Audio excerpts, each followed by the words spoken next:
comme les journalistes disent parfois être un dicopathe, c'est moi qui avais lancé le mot, c'est-à-dire un passionné des dictionnaires. Alors moi le mot que je préfère, c'est forcément dictionnaire. C'est un recueil structuré d'un ensemble de mots.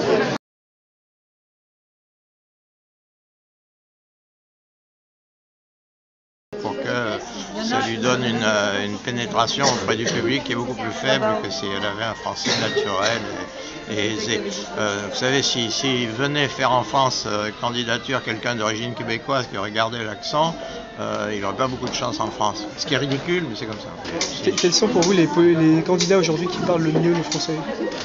Mélenchon, malgré ses outrances verbales de temps en temps, mais qui sont contrôlées en général. Bayrou, mais lui avec un langage qui est quand même un langage d'intello et de prof qu'il est.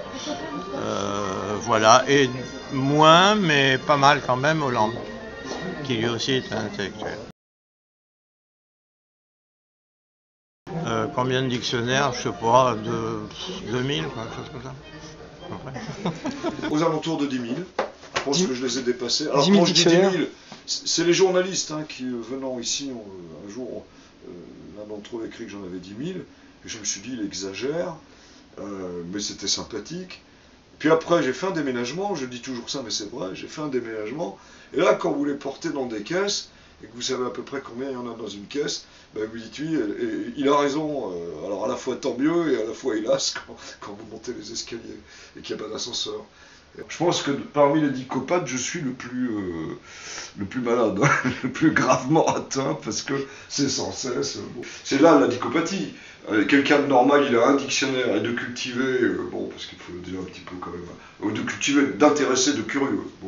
On a un dictionnaire de citation, on est content, deux peut-être, mais quand on en a 100, là ça devient une forme de folie assez grave. Là, je vais vous donner donc une des plus anciennes définitions de la langue. Voilà, langue. Alors, langue,